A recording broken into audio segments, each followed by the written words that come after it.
Hurricane Francine is giving U.S. ports a battering. The storm made landfall in southern Louisiana on Wednesday, packing sustained winds of up to 75 miles per hour. These pictures were shot in the port of Houma, which was forced to shut. Facilities in New Orleans and elsewhere also had to close. The storm has already disrupted crop shipments to the Mississippi Gulf area, responsible for some 55% of U.S. soy exports. Shipping companies have halted movements of produce by barge until the winds died down. Meanwhile, farmers around the region have harvested crops where possible to protect them from damage. Energy production is suffering too.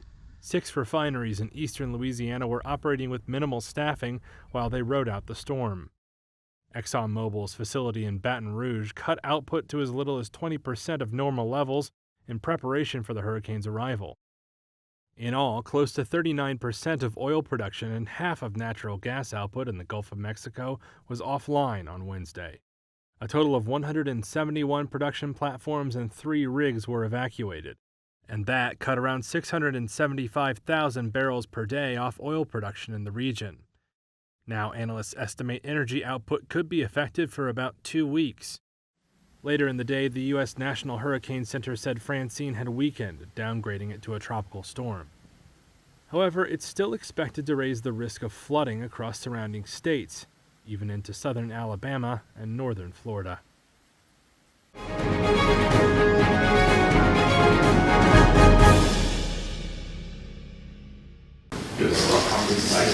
The US and Britain's top diplomats unveiled more than $1 billion in new combined support for Ukraine Wednesday. Secretary of State Antony Blinken and UK Foreign Minister David Lammy were visiting Kiev to hear Ukraine's war goals. In a press conference bookended by air raid sirens, both foreign ministers also hinted at lifting limits on long-range missile strikes into Russia, which Ukraine desperately wants. However, there was no clear answer by the end of the briefing. And among other things, we discussed long-range fires, but a number of other things as well.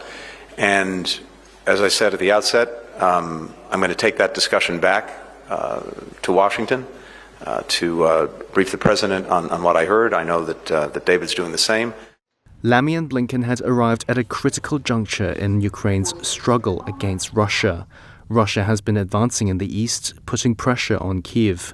Meanwhile, Ukraine's President Volodymyr Zelensky has been pleading with allies to remove curbs on long-range US ATACMS and British Storm Shadow missiles to strike deep into Russian territory. But Washington and some European capitals fear that would provoke Moscow and draw the West into a direct conflict with Russia. Overnight, US President Joe Biden suggested there was room for compromise and that his administration was, quote, working out the long-range strike limits. While Vyacheslav Volodin, Speaker of Russia's lower parliament, said Moscow would consider the US and its allies to be parties to the war if they allowed Kyiv to use long-range weapons to strike deep in Russia. Speaking on Wednesday, Zelensky revealed he will travel to the US later this month to present a plan to Biden and both candidates in November's presidential election that he hopes will bring the end of the war closer.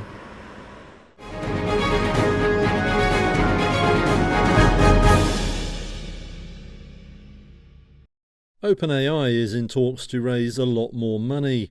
A report by Bloomberg says the ChatGPT maker is aiming to get $6.5 billion from investors and $5 billion more from banks. The deal would reportedly see it valued at $150 billion. That would be up almost 3/4 on the figure earlier in the year. OpenAI didn't respond to a request for comment on the report, but the deal would cement the firm's status as one of the world's most valuable startups.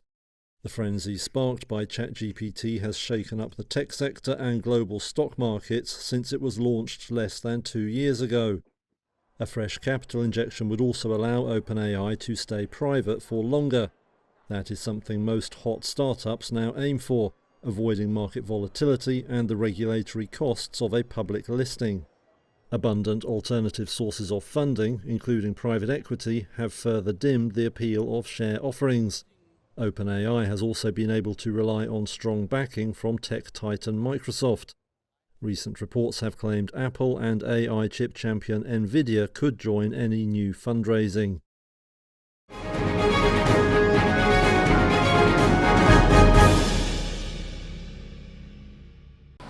U.S. inflation data released on Wednesday showed consumer prices easing overall, keeping the Federal Reserve on track to start cutting interest rates this month. The Labor Department's Consumer Price Index ticked up slightly in August. Year on year, consumer prices rose 2.5%, the smallest annual rise since February 2021. Grocery prices were unchanged from the prior month, while energy costs, including gasoline, electricity, and natural gas, all dropped. But the so-called core CPI, which excludes volatile food and energy prices, rose slightly more than expected. That was mostly due to high rents and other housing costs, showing that underlying inflation remained sticky.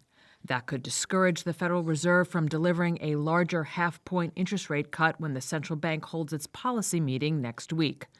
The odds of a smaller quarter-point cut rose to 85%, jumping about 15% after the report's release, according to CME's FedWatch tool. The mixed inflation report followed data last week that showed the labor market was still cooling in an orderly fashion, helping to reduce the risk of inflation reigniting.